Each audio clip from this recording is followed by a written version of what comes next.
But how prepared are we for the next frontier in telecommunication? And we have almost touched a point where there is almost unlimited bandwidth capacity in the fiber optic network. It is just that we are still understanding and the new innovations are taking place to capitalize the amount of fundamental materials which are available in the world. And also that's one of the major recommendations that telecom players are wanting the government to prioritize in terms of spectrum allocation. And we can reach the unreached through this potential mechanism to reach the people where they don't have fiber optic access and things like that, or the disaster management or military communications and things like that. Hello and welcome to The Interface, the Hindus podcast to make sense of the accelerating pace of change underpinned by technology. I'm your host, Xavier, the Hindus technology editor. From the crackling static of early radio communications in the late 19th century to the crystal clear video calls we enjoy today, the journey of telecommunications has been spectacular. At the heart of this evolution lies the clever use of airwaves, invisible electromagnetic waves that carry our voices, messages, and data across vast distances. The rise of digital communication exemplifies how far we've come, allowing us to make voice and video calls using the same infrastructure that delivers us emails, helps us stream video shows, and enables us to make digital payments. Behind the seamless experience of internet calls and digital payments lies a complex ecosystem of networking infrastructure. From the 5G tower that picks up your smartphone signal to the undersea cable that might carry your calls across oceans, each piece of this vast infrastructure plays a crucial role in making your conversation possible. India is currently the third largest digitized economy in the world after USA and China. And advances in telecommunication is key for this development. But how prepared are we for the next frontier in telecommunication? That's the question I will be exploring with my guest today, Sajan Paul, Managing Director and Country Manager for Juniper Networks. Sajan comes from an experienced background on telecommunication and networking, and we are glad to have you on the interface, Sajan. Welcome to the interface. Thank you, John. Appreciate your introduction and very happy to be in the interface with you, John. Glad to have you on the show. And my introduction covered a bit about internet calls, but I'm sure that you're the expert here about WhatsApp calling. You've been at the forefront of deploying these networking technologies, how to make these kind of video calls and digital payments possible. Could you tell our listeners how this kind of communication works over internet protocols to kind of set the stage about how communication networking works? Yeah, sure, John. I think it's a very important element to understand the history of technology and the progress of telecommunications networks at large over many centuries. I think in the early 1800s, when we began with the telegraph system, then it moved over to the televisions and the radios, and then the telephones, the commercial grade telephones, the wireless mobile phones, then satellite communications. And high-speed data and fiber optics communications and so on and so forth.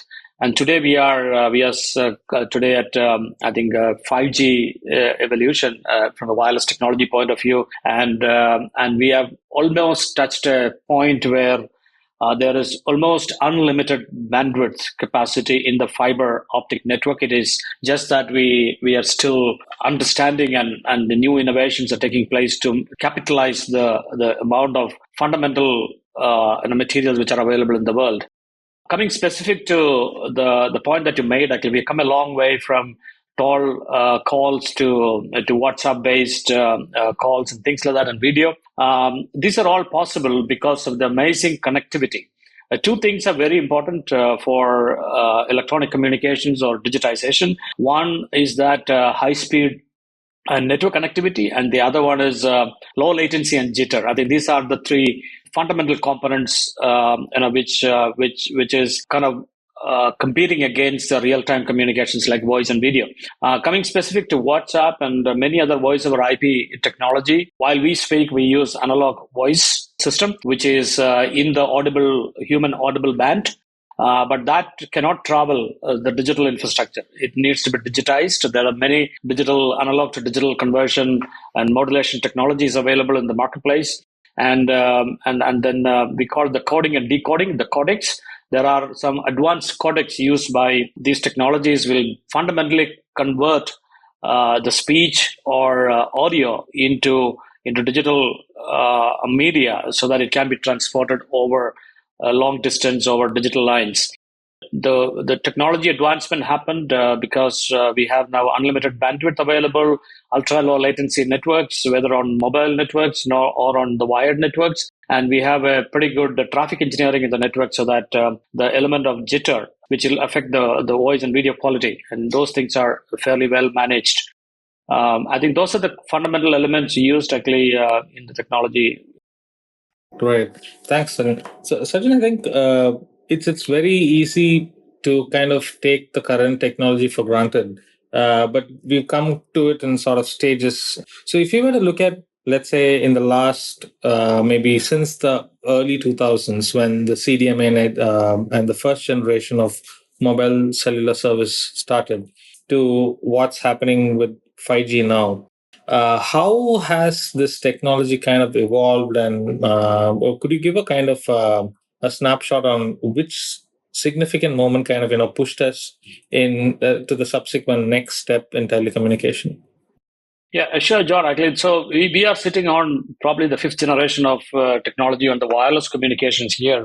So, of course, it began with maybe in the late 1800s or early 1900s on 1G, which was largely analog communications, and then the CDMA constructs the digital communication started, and then we have the 2G, which were largely based on TDM, with the time division multiplexing technology and things like that, and then we have 3G, which is a packet-based technology, and 5G completely 4G and 5G is completely packet-based digital technology being used. So the generational shift happened from analog to semi-digital to a completely data-driven IP.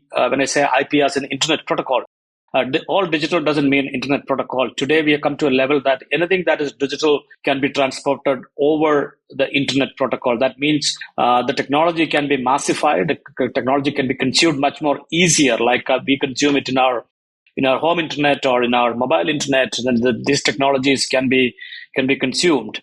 So behind the scene, there are many important moments, right from kind of semiconductor design, advancement in semiconductor. We need to bring technology to a level that the technology is portable and mobile. And the semiconductor played a very important role. As I mentioned earlier, that the first step is to get an analog to digital conversion, use a very prominent codec so to ensure and guarantee the quality, and then a predictable transport mechanism where the same quality can be replayed and to the receiver side. And 5G, today we are in 5G era. It is completely internet protocol based, IP based infrastructure, and it can use internet as a media. It can use several other digital medium, wireless or wired, in there. And there are significant amount of development happen in the radio technology apart from the semiconductor technology that is used. The radio technology also have evolved quite a bit actually in terms of utilization of higher spectrum. So using higher spectrum means higher bandwidth, and how to create ultra low latency packet transfer, whether through using mobile computing or more dense radio towers and things like that. So all these are, I would say, not as one single technology has pivoted towards this, but many technologies has come together into that. And the latest addition could be AI as well in terms of how to really massify and create a leapfrog effect from 5G beyond. Right. Sajjan, just one point, if you could clarify on what was the distinction between when you mentioned 2G, which was the time division multiplexing, to the packet-based system where 3G began. So how different was the shift, and what exactly is this packet-based communication? Yeah, so if you look at the analog to digital world, it began with something called time division multiplexing, where an analog signal being converted to digital signal, we have to sample the analog signal at 2 times its frequency. For example, I'm speaking to you at 3 kilohertz, which is the audible speech bandwidth. I need to use at least 6 to 8 kilohertz to sample that piece, and that will create a 64 kilobits worth of data stream. And in the early days of the technology, there was no way we could encapsulate that into an internet protocol. It was handled separately as a TDM packet and then transmitted separately over fiber or TDM multiplexers. I think that was a technology used. And if you recall, in 2G, the backhauls were all largely radio backhauls than the fiber optic communication, the radio backhauls. So the technology was the investments and the capital required to run a 2G network. Maybe at that time, the early days of 2G, it is okay, but the economic advantage that we have running using an internet protocol, an IP network for backhaul and fronthaul, has significantly changed the economics of wireless communication. So from a TDM to a fully packet, when I say packet, I'm talking about internet-based communication. From a TDM technology to internet-based, I mean, that kind of created an affordable communication technology. And John, if you remember that some of the service providers are still living with their old 2G infrastructure, some are aging out, and the amount of times and resources spent in maintaining those old infrastructure is extremely difficult than using a common internet infrastructure. Right. And how do you see the telecom policy also evolving? If you notice from the way we do our spectrum auctions and how the allocation works, how effective of a role have those allocations played in this development of technology and also its use? Yes. So the spectrum is an asset from a government standpoint. It is sometimes used for several communication technologies, including in the military communications and in civilian communications and things like that. So therefore, there is a careful and judicious use of spectrum is very important. We can't just throw all the spectrum to everybody. If that's the case, then we'll find it difficult to create a normalized communication environment. So therefore, government have to regulate the spectrum utilization. So that's exactly what government is doing. But the policies also have to change over a period of time, and that's what the government of India and other governments across the globe are doing as the technology advancement. For example, we were using, let's say, 800 megahertz spectrum for the 2G. I think that was probably the high spectrum used at that time, or maybe 1200 or in that range. Today, we have ability to use sub-6 gigahertz spectrum. I mean, it's a common thing in the 5G communication, and then ability to go even up to 24 gigahertz, and come 6G, it may go to 100 gigahertz and maybe even more to terahertz range. So that means there is a much larger utilization of spectrum. So the government policies like dual use of spectrum. For example, if a service provider holds an 800 megahertz spectrum, it should be allowed to use both 2G and 3G and 4G and 5G on the same spectrum without much of intervention. I think that is the first step. The second one is the wireless networks have a huge amount of radio infrastructure. The higher the spectrum used, more dense should be the radio infrastructure. Therefore, we must ensure that the government policies that how multiple service providers can use the same tower infrastructure. I think that's another important area where government has worked upon, that people can share towers. I'm sure there will be active sharing could also be allowed. There could be a common player running the radio infrastructure, and many can probably utilize that. So those are the areas we're working on. And then, of course, in the standardization of certain spectrum, both in the mobility in the telecom 5G world and on the Wi-Fi domain, on the 6G and 7G, which we are living through now, all of them, the policies do apply.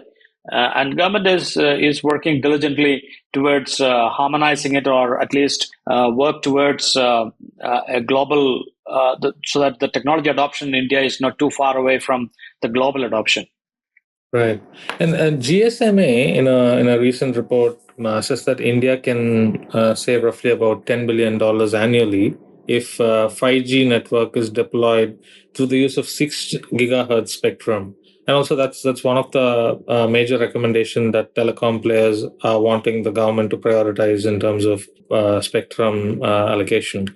How do you see this? In fact, what's the importance of this 6 gigahertz spectrum for 5G, and how do you see this ask and also the market potential?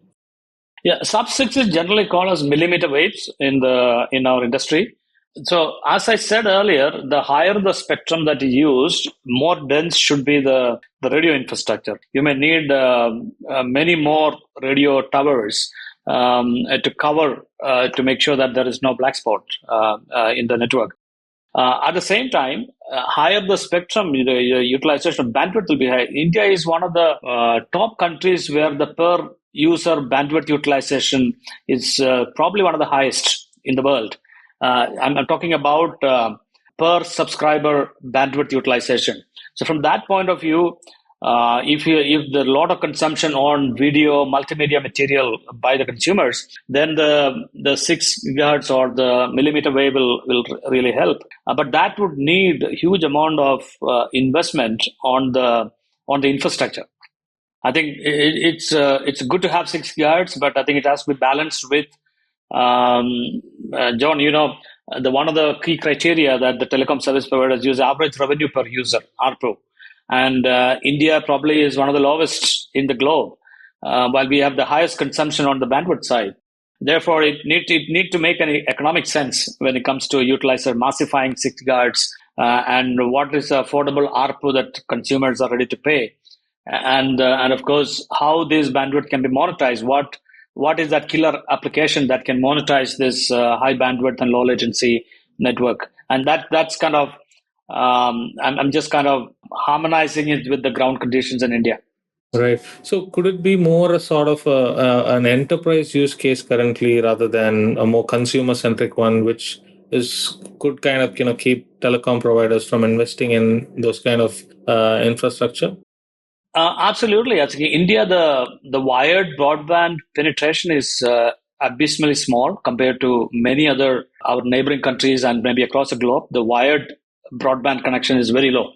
Because of that, with wireless broadband, or we call it the fixed wireless access (FWA), makes a lot of sense. And FWA using a millimeter wave would give the highest bandwidth and lowest latency, and then probably they can cover the business locations or the central business districts or the industrial belt or the special economic zones or the export zones and things like that, where you have a thick thick population of establishments co-located or in and around, where will be in a controlled environment where coverage can be managed. I think that is certainly a wireless broadband in India. I think compared to many other nations, India has the highest potential for fixed wireless access or wireless broadband to the enterprise use case. I think you said you mentioned almost accurately that that could be one of the use case to cover the lack of wired broadband availability. Interesting. And you wanted to step into a little bit of a technical zone here in terms of data loss and communication, and how AI is being deployed in kind of the internet connectivity. Could you give a sense on where the current sort of Gen AI related technology is being deployed in the networking space? Sure, John. Actually, we coined a term called AI native, where AI is the intrinsic part of most of the decision making in the network, and it is used for the life cycle of a network, right from planning to design to deployment to maintenance to operations. And if you take all the four cycles in the life cycle domain, AI has tremendous role to play in those technologies. Before I amplify the AI, the first thing that you spoke about is data loss and packet loss and things like that. But these are all inherent nature of digital network.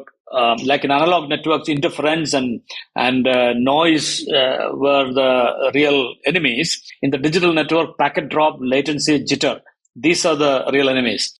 And therefore, the system must be designed to figure that out. AI has a role to play. Even outside AI, the codecs are the coding decoder element is intelligent enough to do cover a huge amount of loss. Technology used like a forward error correction, FEC. Forward error correction is that using technology and algorithms to say that even if I lose 1 out of 10 packets, I can still create the same sense of voice quality at the remote side. So those are the technologies, FECs and many other technologies are used by the codec developers to make sure that the losses in the network is taken care of. But coming to the AI part of it, as I said, the planning. When a large telecom network or an internet service provider is planned, it has the implications of the user concentration, user density in certain areas, the peak bandwidth utilization, and we need to also simulate failure scenarios. If some network node need to fail, do we have enough capacity to route all the traffic with the same service levels like the packet loss, speed and jitter? So all these things are almost humanly impossible to calculate manually. An AI system can dynamically calculate if a network path were to fail, will I have the same level of service level agreements and quality of service across many other things? I think today the AI, I think Juniper, we in particular are using AI in that domain to make sure the whole life cycle of the network operation is taken care of. That's interesting. So you specifically kind of build this into the system. So if there's any packet loss or any low latency, it kind of automatically picks it up and then updates it. Is that how it works? Yeah, so we start measuring. I think while people measure a lot of metric within the network, as I mentioned earlier, the technical terms, packet loss, speed and jitter. But we coined a term called we measure the experience. You look at a session, because in the digital communication, everything is a session. While I talk to you, this audio session is between you and me, and then probably people are hearing it. It may be visible to many people who are logging into the stream. It's almost a real-time streaming, which is happening right now, or real-time communication, which is happening right now. Can I measure the experience of this call? The experience of the call need to be measured in real time and then adjust the network in real time. That's what the requirement. So the AI technologies, what they use is what are the elements which affect that experience, and what is the experience expectation of this call, and then come up with creating a blueprint or a map that for the conversation between John and Sajan, it will have this experience in these 3 parts. If the traffic flows these 3 paths in our common understanding, let's say there are 3 separate routes where you can travel. You may reach the same destination more or less the same time. So creating a dynamic blueprint and map for that experience section, I think that's very important for real-time communications, and that's what we are exactly doing, John. And we have integrated that with the Teams, one of the most prominent collaboration platform, with Zoom, and then we can extend that to probably any third-party applications depending on the utilization of APIs. Right. And I also want to touch upon communication right now that's being where satellite communication is also coming into big time play with low Earth orbit connectivity. How important is this sort of communication for India, and are we kind of ready for that? And you also pointed out that as a country we have poor broadband coverage, but we do have a higher fixed wireless connectivity. So how do you see satellite communication in that context? I think there's a good potential for that, low Earth orbit communication. There are many companies are working on it. Right now, the use cases are largely from disaster management and reach the unreachable, the nooks and corners of the continents and the world at large. Look at using the military use cases where regular communication is not possible or it's jammed and things like that. So the low Earth orbit, the constellation of satellites could actually create a kind of an internet mesh in a celestial domain. There is big use cases. At the same time, we need to also think that it is a constellation of satellite, an artificial universe that we're building. across the globe and in countries and what security threats and other things the countries need to manage.